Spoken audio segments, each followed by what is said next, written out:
We will call the meeting to order. Today is Tuesday, August 6th. There we go. Tuesday, August 6th, 2024.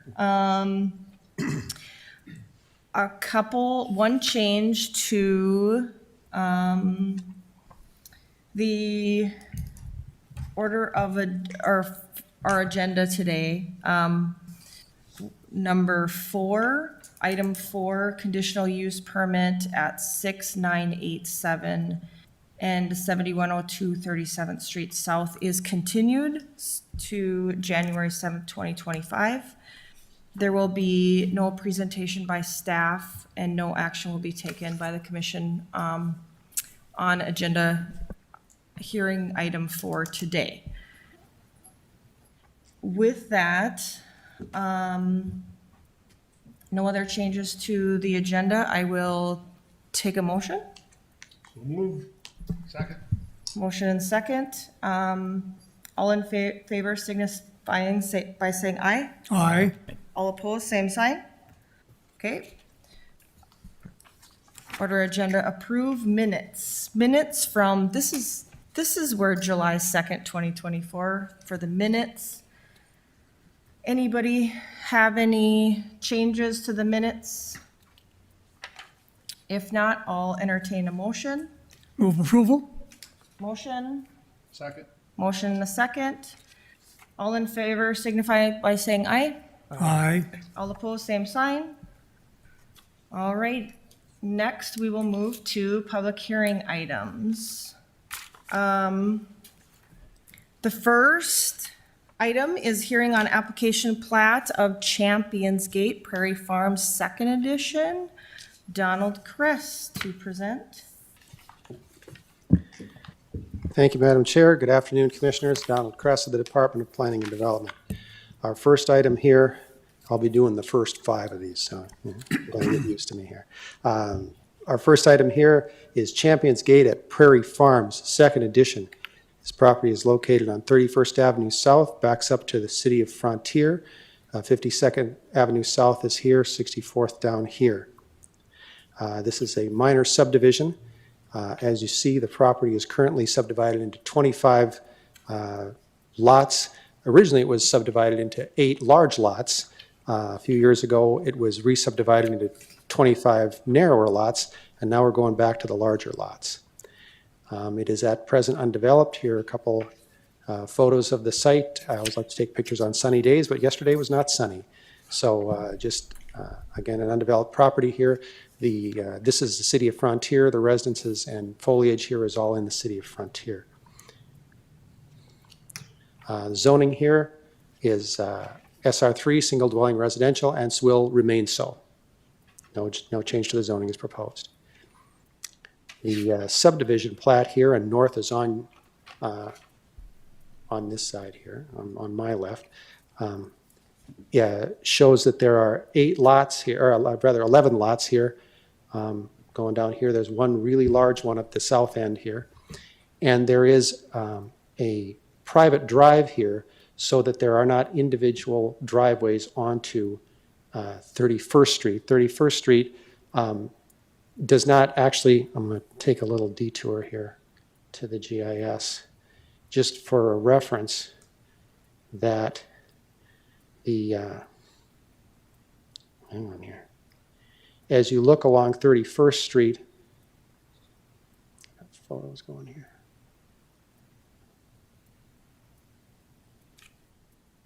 Oh, wait.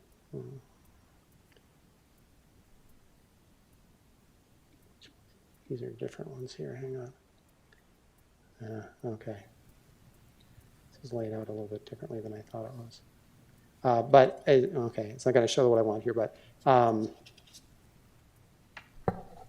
that there are not actually any, here we go, aerial photo 2024. This is the public chase. So as you look along here, 31st coming down here and then going over to Maple Valley Drive South, which is considered a collector. There are no driveways onto that street at all. These folks are in a loop here. These folks are in a small loop here. As you may recall from our last planning commission, this Prairie Farms edition here had a small private driveway. these townhomes here, as you zoom in, they have a private driveway access. So there aren't any driveways going on to this. So that is, we prefer to have that arrangement here, just so you can see that. And so again, this illustrates the private drive here.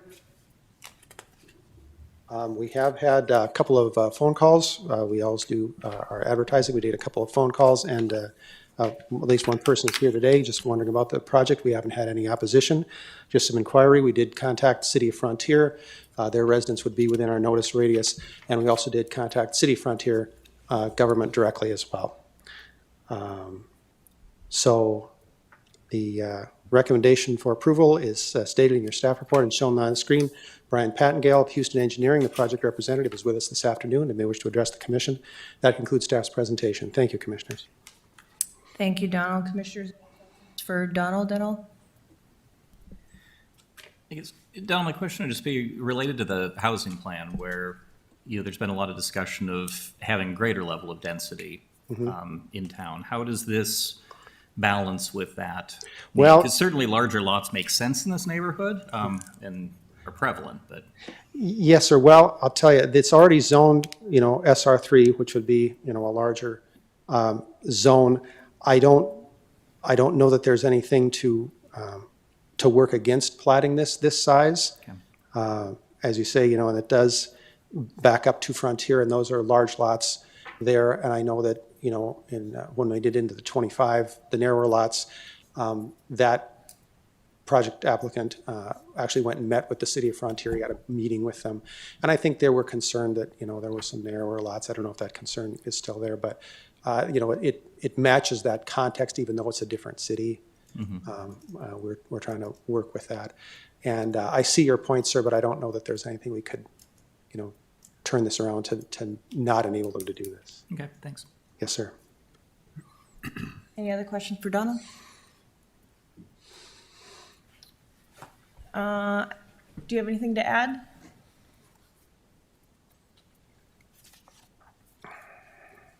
Just a reminder to introduce yourself. Good afternoon, Commissioners. Brian Pattengale from Houston Engineering, representing the owners.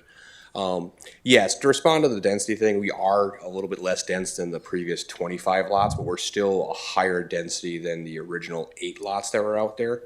So it's kind of this in-between thing where it fits better with the neighborhood versus the current plat of 25 lots. It's kind of that in-between. So we are denser than the original plat, but this is kind of where the developer thinks that the market wants to go for their purposes.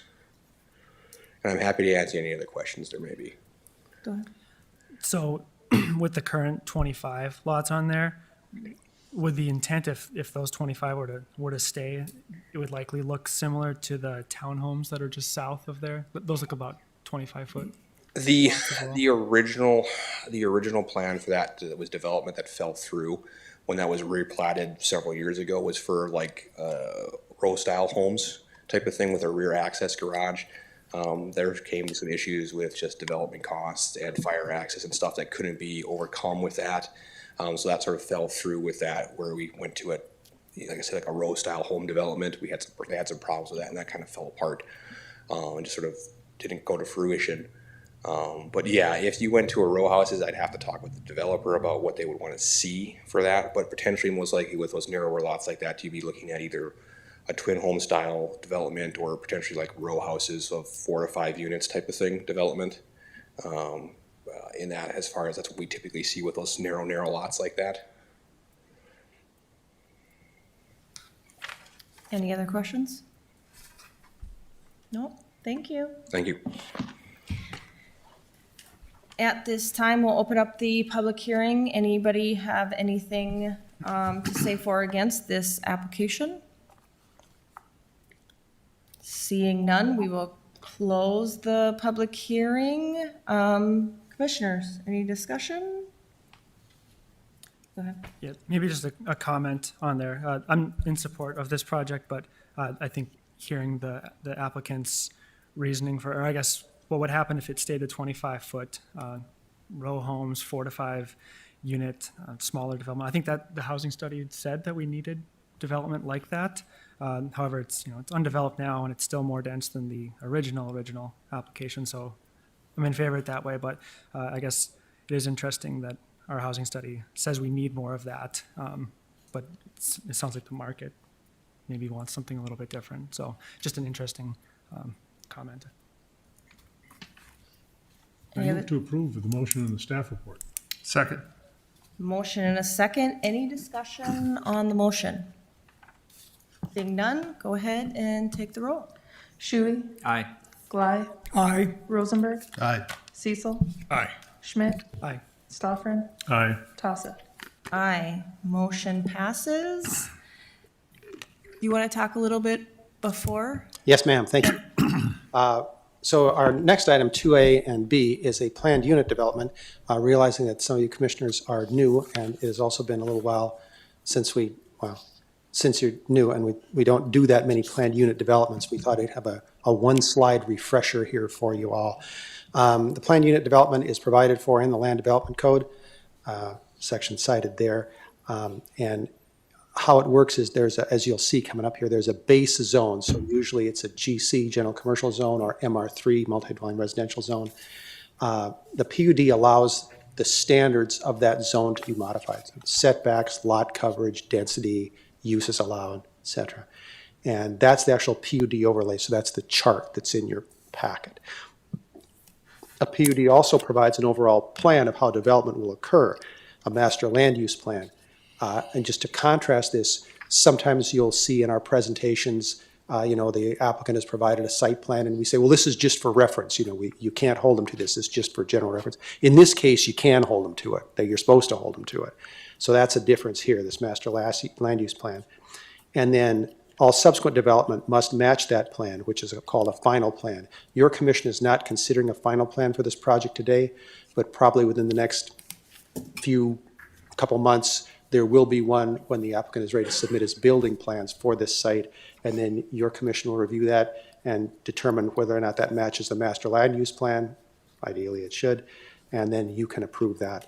And then we're also, the plan unit development also enables us to add additional conditions, similar to how a conditional overlay works, and you have a laydown item here for this today for some additional conditions that we've just been adding to. They'll look familiar from previous conditional overlays. We're just trying to establish some of these things as part of our zoning for projects like this. And we appreciate the applicant's cooperation on a short notice to work with us on those. Most often, your PUDs are always used for a variety of things. This was a topic of discussion during the growth plan discussion. I know of the negotiated zoning, which the consultants referred to frequently. Here, we most often use them now to encourage high-density residential projects like the one you're going to see. In June, you did the Schatz 5th edition, which there'll also be a final plan for today. So you get to see a final plan and a master land use plan today. The Dwayne's Pizza edition, your commission saw in 2023. That's down there on 16th Avenue South and University Drive.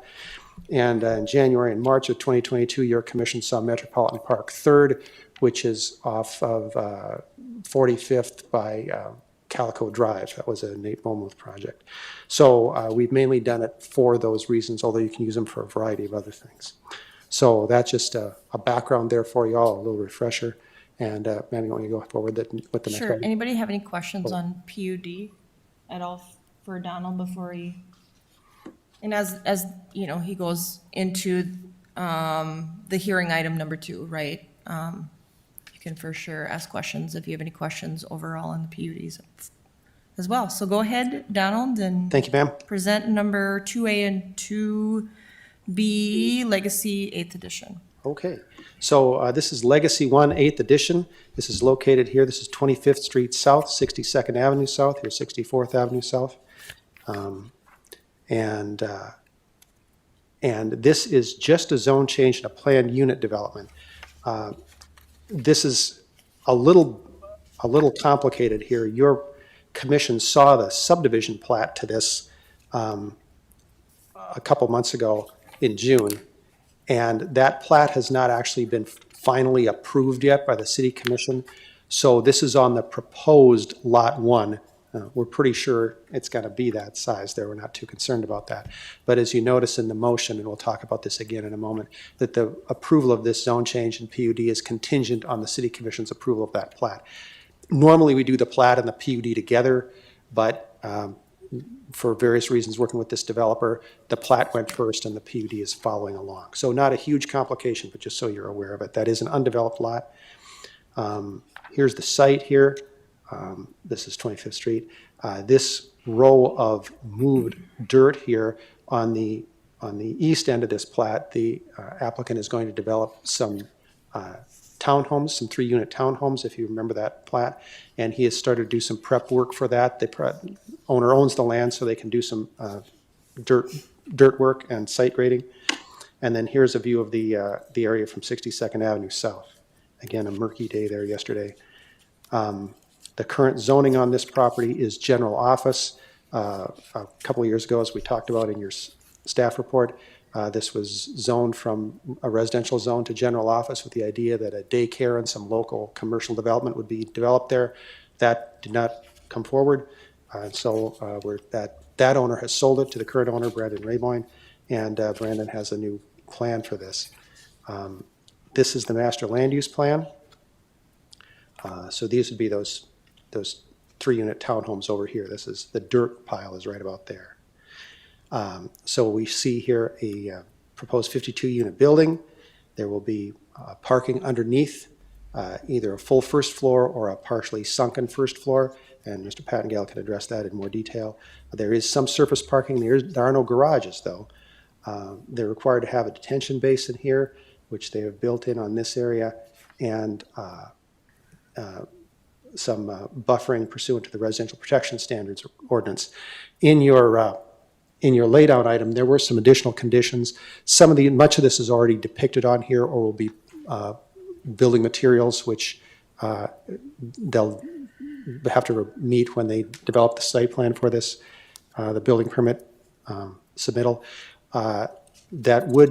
Item 9 there would talk about adding a short sidewalk, probably from here to the public sidewalk here on 25th, and then making some connection here. This is tough to do because if this access to the parking garage is right here, but if that turns out to be an at-grade entrance and not a sunken one, that'd be a little safer. Or there could be just a striped pedestrian designated area here too without an actual paved sidewalk. So that would be the connectivity of point number 9.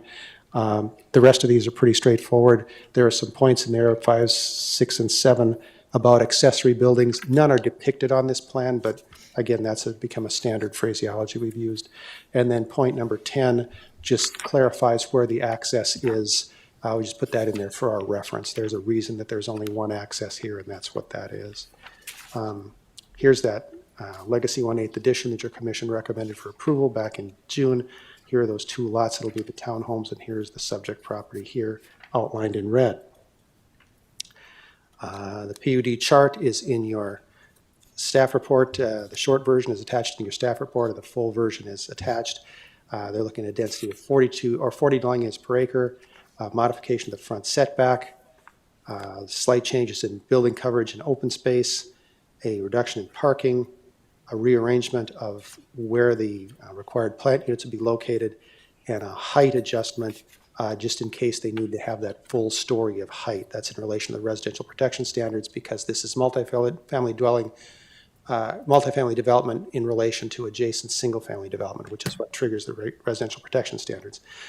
On the parking, there is attached to the PUD chart that's the full length one in your packet. The project engineer provided detailed notes of why all the changes were being made. Staff generally supports those notes. We did have our traffic engineer review that.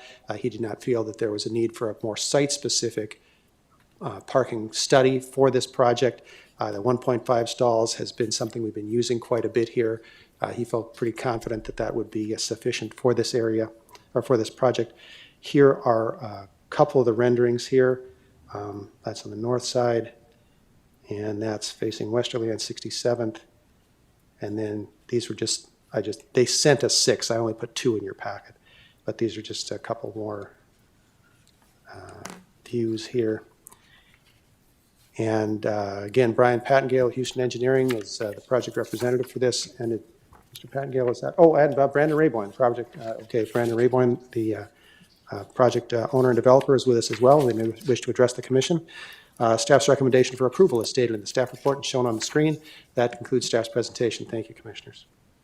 Thank you, Donald. Commissioners, any questions for Donald? Seeing no questions, Mr. Pattengill, do you want to?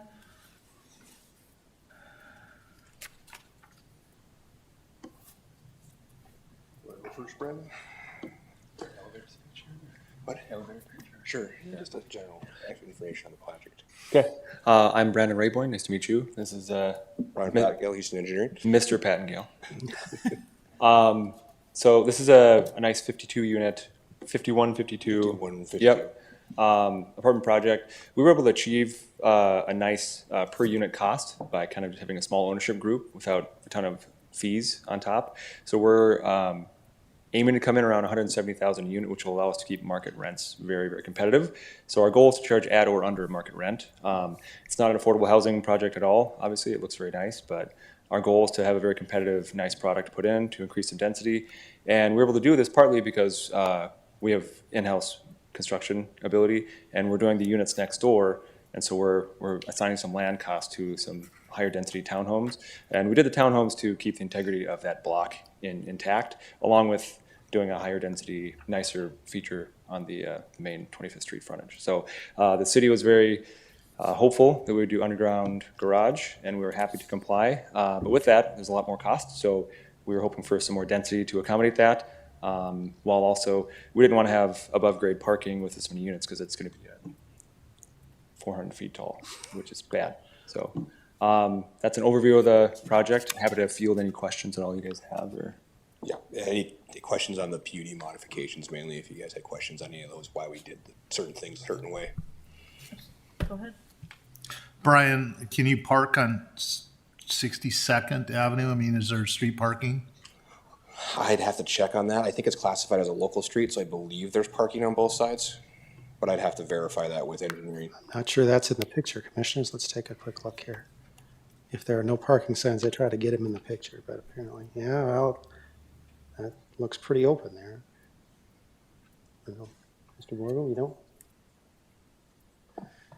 I would have to look into that as well. Okay. I believe there's on-street parking there, but I'd have to double check.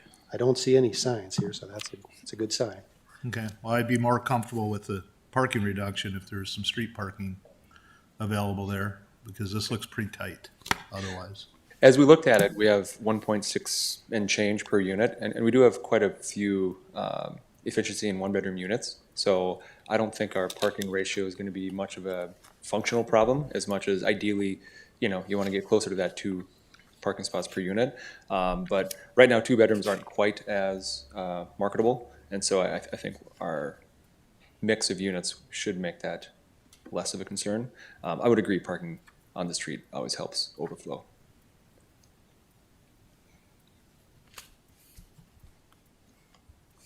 Any other questions? In your PUD modifications, you call for a reduction to 50% of the planting units. That's typically required. Would that be reflected in the renderings that are proposed? Would that be generally aligned with your landscape plans currently? The clarification point on that, it's not 50% reduction in the total number of plant units.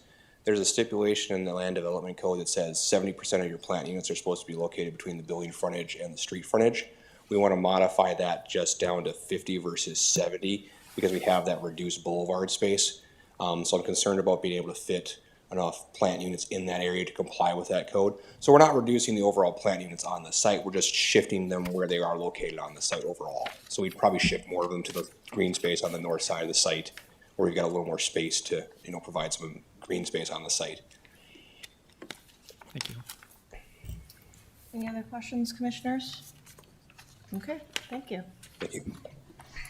Go ahead and open up the public hearing. Anybody want to speak for this application item? Seeing none, we will close the public hearing. Any discussion, commissioners? I have a question for Donald. Yes, sir. On doing these PUDs, Does this affect the number of units and the type of units they can have in this apartment building? If they come in and say, we're gonna have so many 2 bedrooms, 1 bedrooms, is that lock them in or not? No, they are not, they are, the only thing that they're locked into is the density, Commissioner. Okay, So we realize the development being what it is, there probably isn't a way to lock in the actual number. Those are estimated. Again, Mr. Rayborn's indicated that, he's watching the market and this is what it will hopefully stay as by the time he builds this building.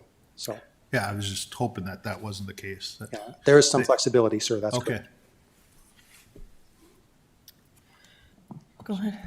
Another question for Donald. Yes, sir. And this relates to the growth plan that we'll be discussing later today, but would this be an example of a project that in the new growth plan would be a by right approval, this type of project? Commissioner, I'm going to hand that off to Mr. Williams because I think that's right up his area especially. I'm going to wing it here because Nate informed me that there's no parking on the north side, but there is parking on the south side, to answer that question. I believe what I heard the question was, will the approval of the growth plan and possibly the rewrite of the new land development code allow a structure like this by right? I don't know that until we go through the community process of rewriting the land development code. I would say this proposal is very consistent with what our proposed growth plan is stating. And it's very consistent with other buildings that we have approved based on density and parking and setback. I assume, based on the findings of the growth plan creation, that we wanted to get back into that by right. I assume more than likely we'll probably end up coming up with a zoning district in the new land development code that would allow something like this by right based on the density and those requirements. Was that the answer to your question? Yeah, and that's what I was hopefully wanting to get, because I just know how long this takes staff time and the developers' time to work through these, where they'd probably rather just get to the design and get going here. So I think that the quicker and more efficient we can do these things. Yeah, and not to sidetrack it, but, this is a good example about how archaic our current land development code has gotten. I mean, it's a development that is consistent with all the other plans that we've approved over the last decade or so. It's just we have a land development code that doesn't really speak to it yet. Thank you. Any other questions for staff or discussion? If not, I will entertain a motion. I'll move approval. Motion, do I have a second? Second. Motion and a second. Any discussion on the motion?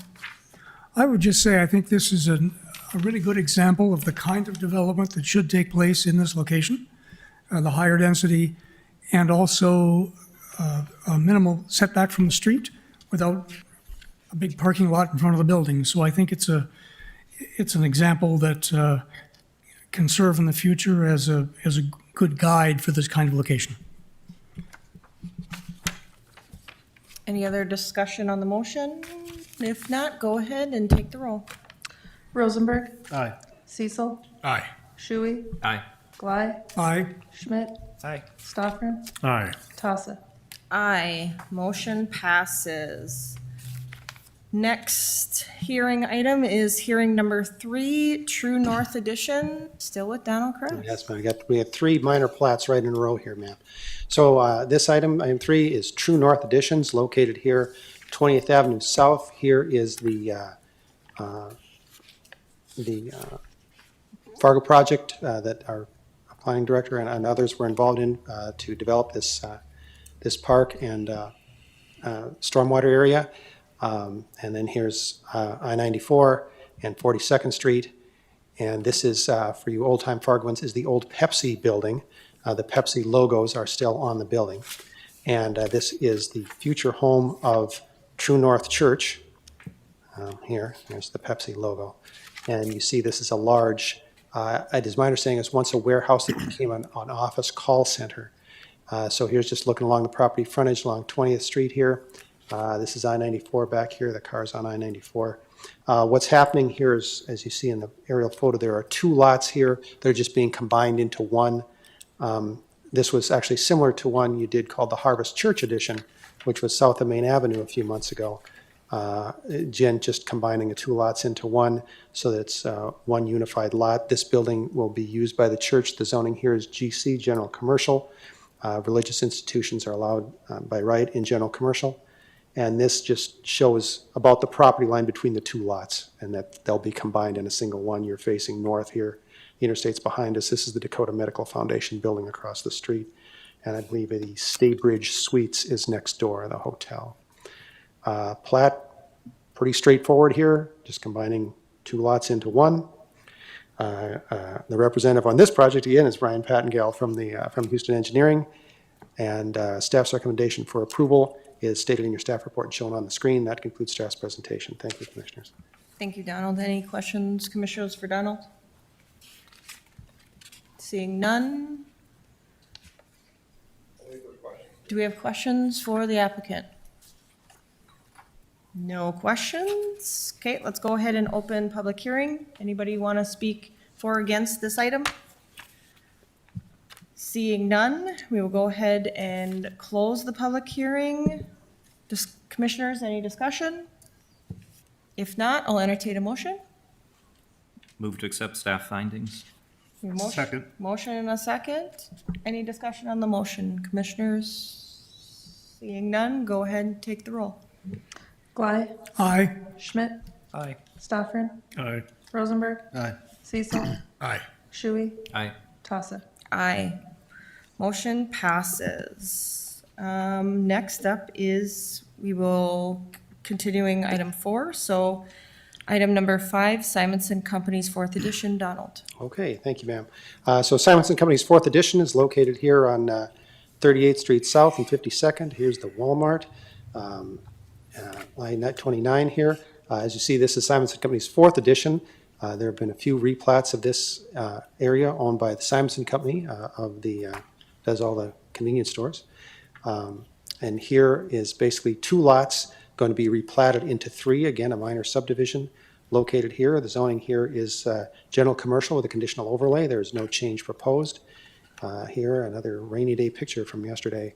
This is the edge of the Valvoline building here. We're looking east. This is 52nd Avenue and 38th Street. That sign is the Starbucks there. And then here we're at the other end looking back. Again, just an undeveloped area. There is no access from 52nd. That's why these private drives are in here. There is no direct access from 52nd Avenue as it is in arterial. Again, the zoning here is LC limited commercial with conditional overlay. No changes proposed. The plat here shows the 3 lots proposed for development here. Again, they're just within the, still using the same access easements that were created on a previous plat.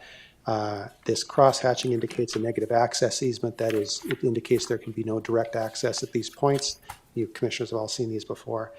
And again, pretty straightforward, simple subdivision there. Danielle Holtz of Lowry Engineering is with us this afternoon and may wish to address the commission. Staff's recommendation for approval is stated in the staff report and shown on the screen.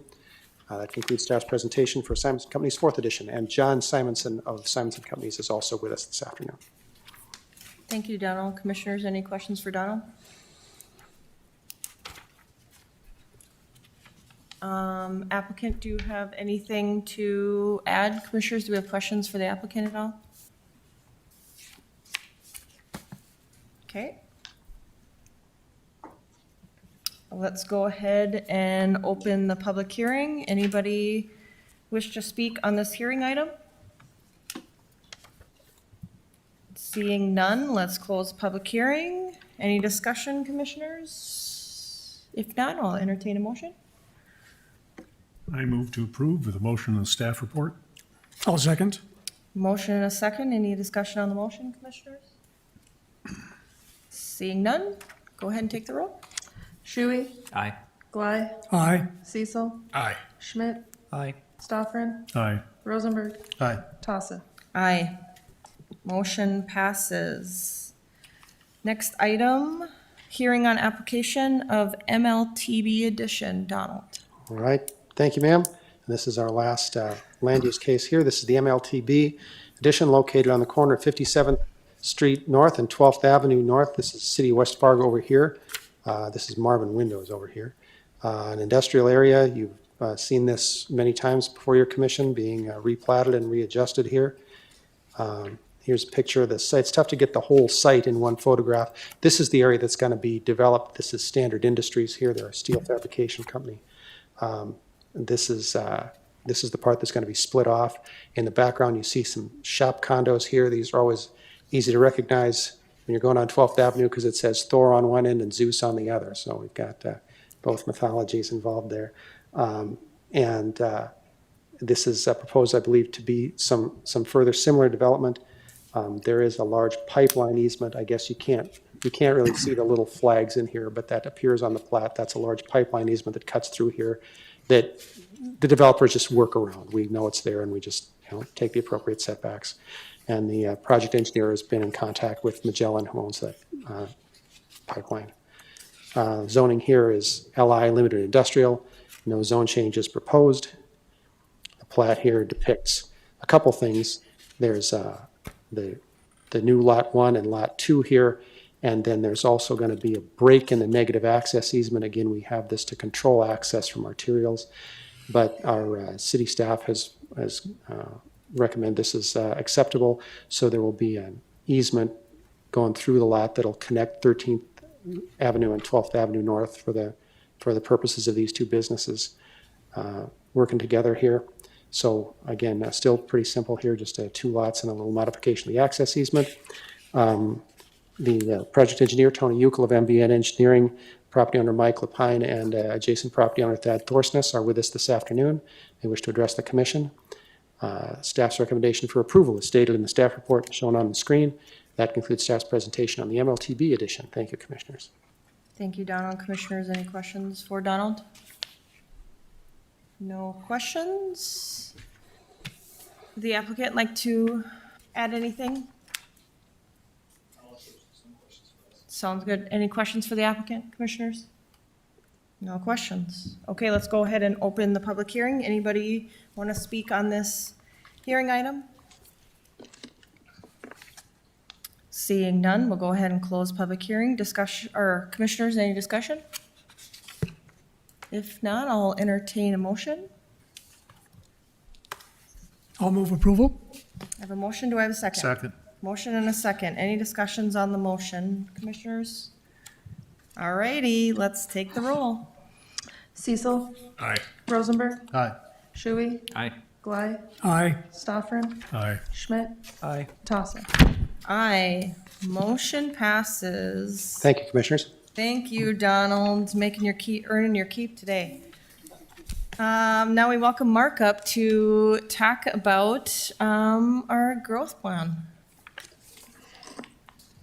Mark. Oh, go ahead. Sorry. No, you're good. Good afternoon. I did a presentation in July to the Planning Commission, kind of showing where we're at and where we were going, and we were able to make all the modifications that we needed to make in this last month, and the staff is extremely excited to be able to present this today. I'm sure by now everyone's tired of hearing the word growth plan. However, we are presenting the 2024 growth plan for approval from the Planning Commission today. As you may recall, we started this process about 1.5 years ago and had a tremendous amount of public engagement through technical committees, advisory committees, community input, surveys, and identified sort of where the city wanted to go in the future. I think one of the biggest concerns between the 2007 growth plan and the 2024 growth plan is we had a diversion that got created and designed in the meantime, which sort of outlined the boundary of what Fargo is going to eventually grow into. And that arose a lot of concerns with a lot of different people and gave us an opportunity to be able to really see what we needed and where we wanted to go. I think you might remember some of those outreaches. Some of the outreaches were a little rocky. Some of them were really good, if anyone remembers all of that. And, we came up with 4 chapters in this growth plan. It was, kind of the findings of where the city has been and how it's grown, where we want to grow. Then it identified the transects, place types, growth grids, and growth centers as far as how we want to grow in the future when it comes to density. And then the 4th chapter has implementation steps. From the July version to this version, we really refined the map in a few different places. And then we updated some of the descriptions as far as urban neighborhood place type. There were some concerns about how the map gets applied and how the place type sort of defines the uses. And I believe we were able to alleviate all those concerns with the modifications that we've made.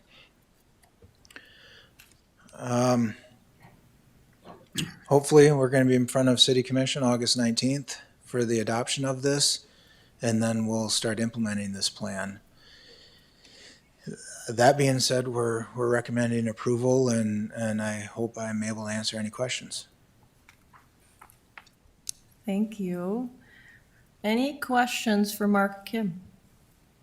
Go ahead. Just my standard one. How come I don't have the RFP here for the Land Development Code? I should have put the part of the presentation. I figured the LDC would have been the question, but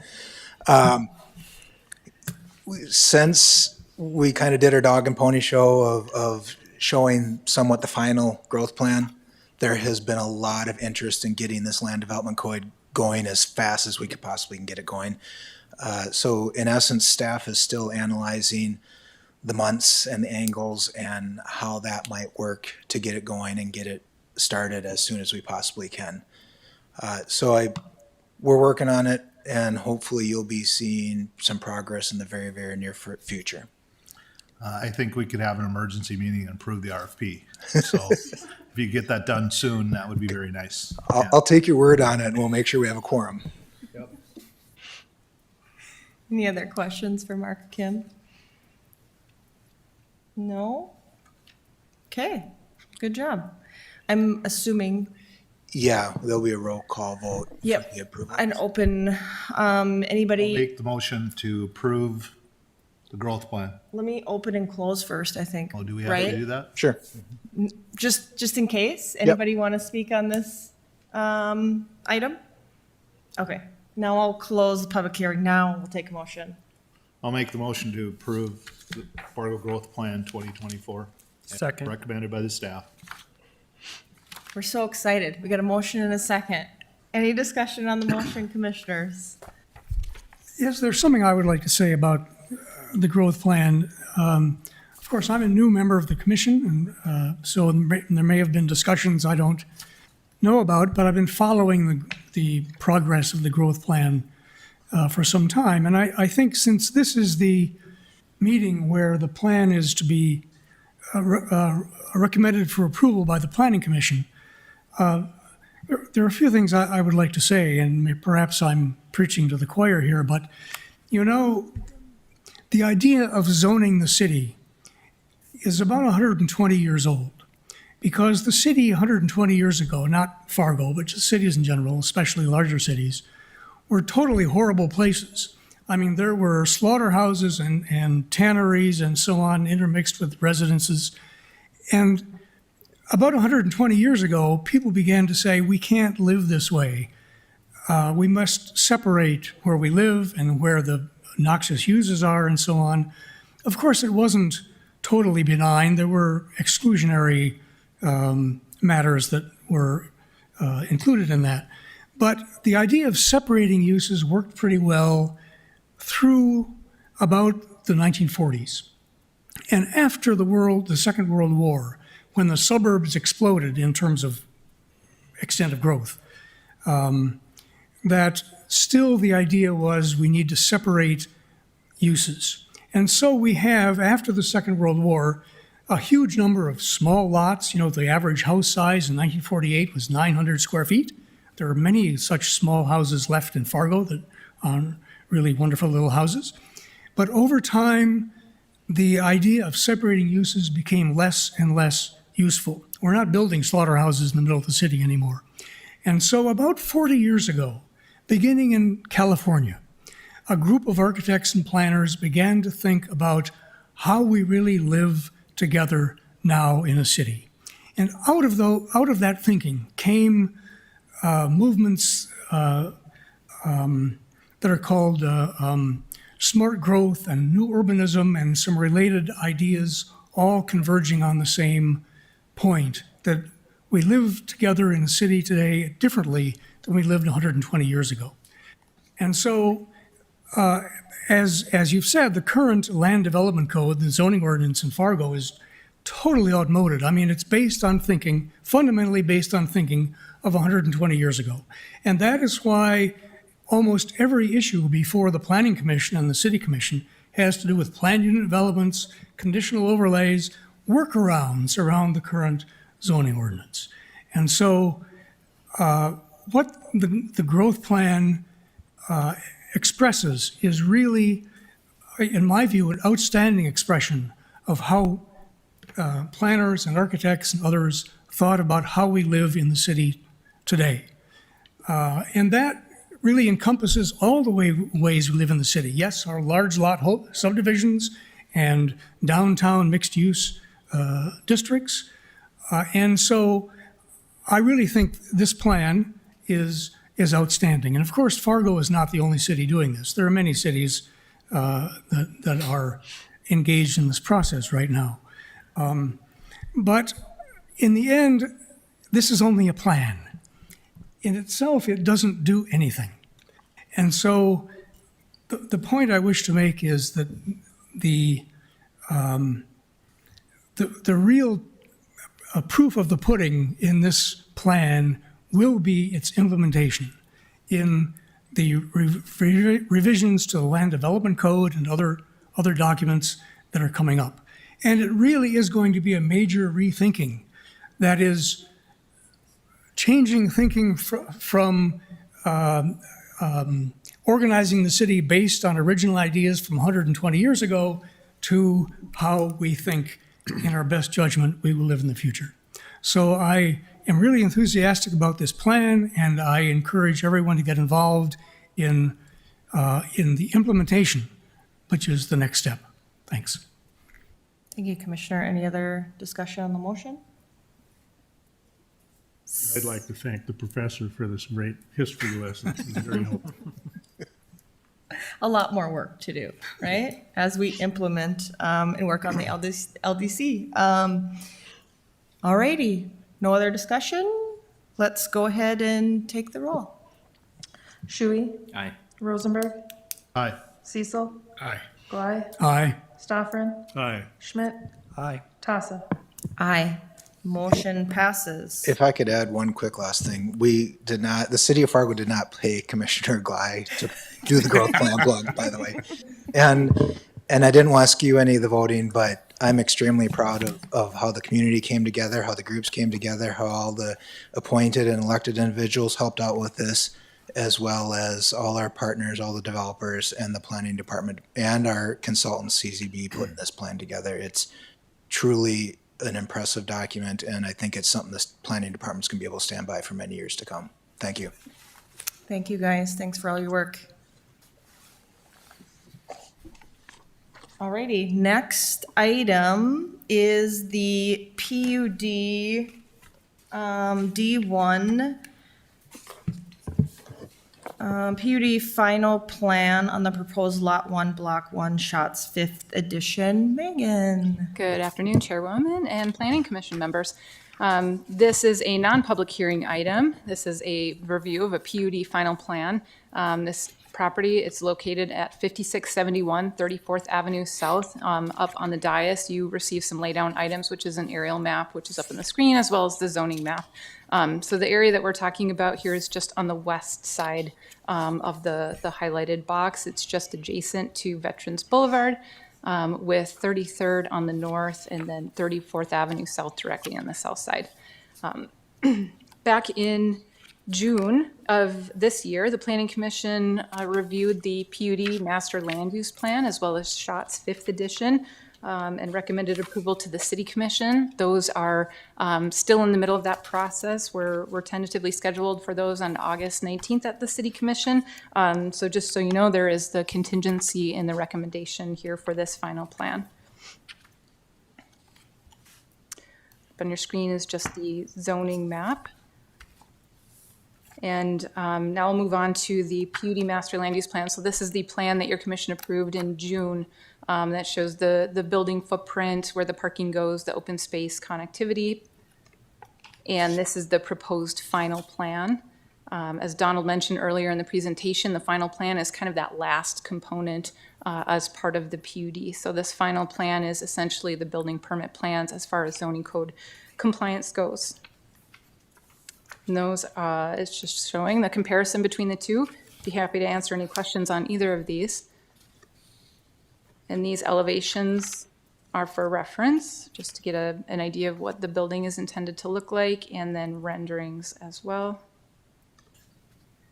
And the recommended motion is on the screen, and John Eunice with Eel Ridge Development is here if you have any questions. Thank you. Thanks, Megan. Commissioners, any questions for Megan? No questions? Do you have anything to add? Yeah, Commissioners, John Eunice with Eagle Ridge Development. I'd be remiss to not come up here and at least make a quick comment on the last item that you guys talked about, the growth plan. I was involved in some of those meetings and want to echo what a nice job the consultants and staff did with that. And I also want to piggyback on what Commissioner Glei said. It is a great first step. Obviously, there's more work that staff has to do, and part of that work is also from an upper administration standpoint, deciding to make investments to get the kind of growth that this growth plan is looking for. So just wanted to make that point. On this item, it is an 83-unit apartment building that we're currently in for permit on. We did make some modifications to the elevations that were shown there. We increased the brick level so that we're going a full 3.5 stories up on both the south and the west side of the building. So what you see there, while it's a nice looking building, we have made some improvements to the aesthetic of it from the public street side as well. Any questions? Is there a sidewalk provided on the north side of, is that 34th? There is. Yep. Okay. Yeah, there'll be sidewalk connectivity on the far east side of the building to 34th, and then as well as the north side of the building, there'll be some connectivity to the shared use path on Veterans Boulevard as well. Any other questions? Okay, thank you. Any discussion, commissioners, on the final plan? If not, I will take a motion. I'll make the motion to approve staff's recommendation, staff findings. Perfect. We have motion and a second. Any discussion on the motion, commissioners? Seeing none, let's take the roll. Stofford, Aye. Cecil, Aye.